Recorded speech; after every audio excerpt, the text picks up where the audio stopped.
In today's video, I'm going to teach you how to delete a Trailhead playground from your hands-on orgs list in Trailhead.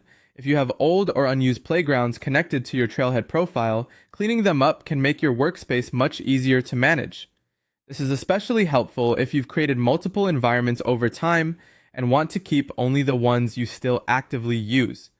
I'll walk you through the process clearly so you can remove the right org with confidence. To begin, open Google Chrome and go to your profile on trailhead.salesforce.com. Make sure you're signed in to the correct Trailhead account before you continue, since the list of hands-on orgs is tied directly to your profile. Once your profile page is fully loaded, you're ready for the next step. In the upper right-hand corner of the page, click your profile avatar. This will open a menu with several account-related options. From that menu, choose Hands-on Orgs. This area is where Trailhead stores the environments associated with your account, including your Trailhead playgrounds. After the Hands-on Orgs page opens, take a moment to look through the list and find the specific Trailhead playground you want to discard. It's a good idea to double-check the name carefully before deleting anything, especially if you have several playgrounds with similar names. Since deletion is permanent from your list, you want to be sure you're selecting the correct one.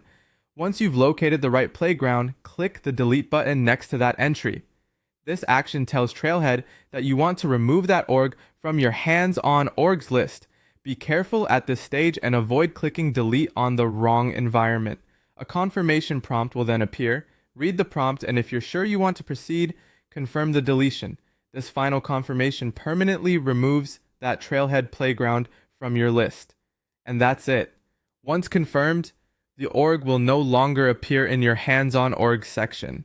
If you're managing multiple training environments, repeating this process occasionally can help keep your Trailhead account organized and easier to navigate. Thanks for watching, and I hope this helped you quickly and clearly remove a Trailhead playground you no longer need.